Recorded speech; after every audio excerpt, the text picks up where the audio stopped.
The city lights always seem to hide the darkest shadows. I'm Detective Colber, and for 20 years I've walked those shadows. But no case prepared me for the one they called the Smiling Man. It didn't start with a bang, but with a whisper, a missing persons report for a young barista named Chloe. Nothing seemed out of the ordinary at first. People go missing. But then her family received a package. Inside there was no note, no ransom demand. Just a single Polaroid photograph. It was Chloe. She was tied to a chair, her face a mask of sheer terror. But standing behind her, partially obscured by the flash, was a figure. You couldn't see a face, just a wide, unnatural smile painted onto a mask. It was the kind of smile that didn't reach the eyes, the kind that promised nothing but pain. That's when we knew. This wasn't a kidnapping. This was a performance. And we were the unwilling audience. The media latched onto the name we gave him, the Smiling Man. He became a ghost, a city-wide nightmare. 2 weeks later, another young man, a college student named Leo, vanished. And just like before, a Polaroid arrived. Same setup, different victim, same terror in their eyes. And behind them, that same grotesque, smiling mask. It was his signature. He wasn't just ending lives. He was capturing the final, terrifying moments. He was collecting fear. The photos were our only lead. We tore them apart in the lab. We analyzed the flash, the film, the background. The room was always nondescript. Bare walls, a single wooden chair. It could have been anywhere. We ran facial recognition on the victims, trying to find a link. Chloe, a barista. Leo, a student. They didn't know each other. They didn't frequent the same places.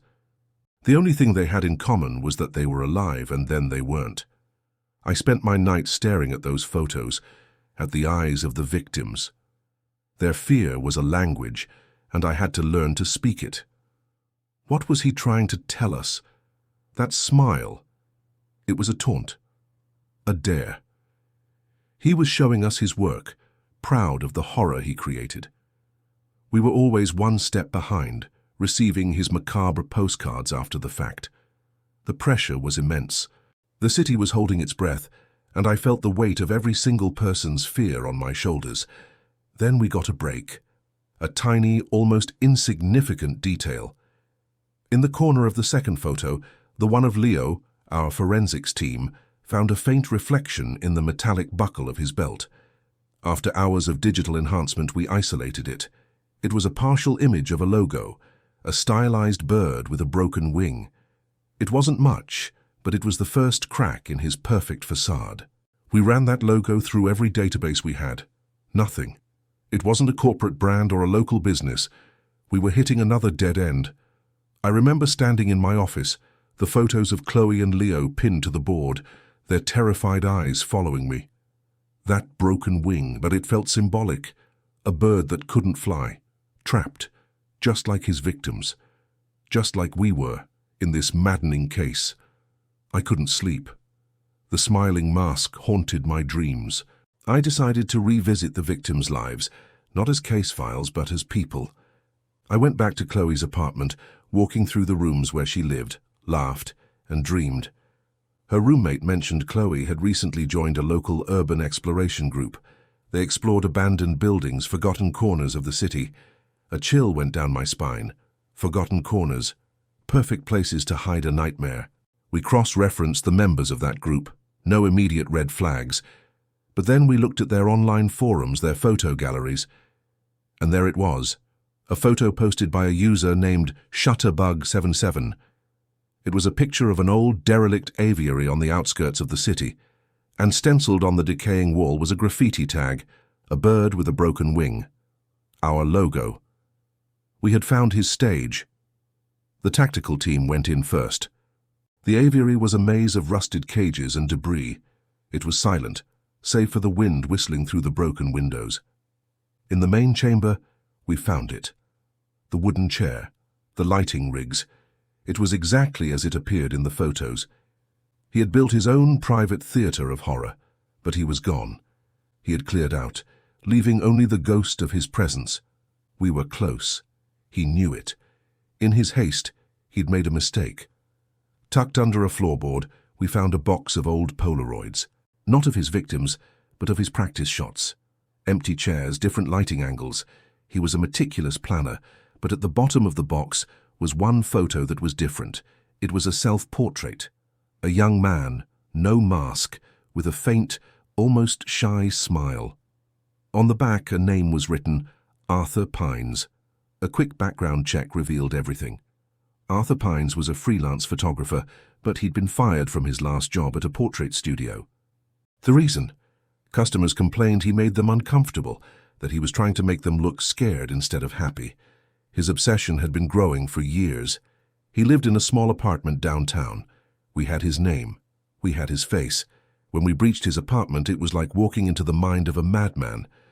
The walls were covered, floor to ceiling, with photos of people, strangers on the street, all captured with expressions of anxiety, discomfort, or sadness. He was obsessed with an alternative to happiness, and on his desk, laid out neatly, was the smiling mask. He wasn't there, but his computer was on. He was live streaming. The feed showed another victim, a young woman, tied to the same chair. But the background was different. It was his own apartment. He had brought his final act home. He spoke to the camera, his voice calm, rational. He talked about capturing true emotion, about how smiles were lies and fear was the only honesty. He was performing his manifesto for the world. We triangulated his signal. He was still in the building, using a series of routers to bounce the signal and buy himself time. We had to move fast. My team and I stormed the floors, checking every apartment. I heard a scream from the end of the hall. We kicked the door in. There he was. Arthur. He was holding the camera, trying to get his perfect final shot. The woman was terrified, but she was fighting. He lunged, not at us, but at her. It wasn't about escaping, it was about finishing his masterpiece. I tackled him. The camera flew across the room, shattering on the floor. His collection was over. In his eyes, I didn't see a monster. I saw a hollowed-out man, so disconnected from humanity that the only emotion he could understand was the one he inflicted. The smiling man was no longer a mystery. He was just Arthur Pines, a man whose own smile had long since faded. The city could breathe again, but for the families of his victims, the silence he left behind would be deafening. And for me, those smiling masks and terrified eyes would forever be a part of the shadows I walk. Thank you for joining me on this investigation. Every case leaves its mark, a reminder of the darkness that exists, but also of our resolve to stand against it. If you found this story compelling, please like, share, and subscribe to our channel for more true crime chronicles. Stay safe out there.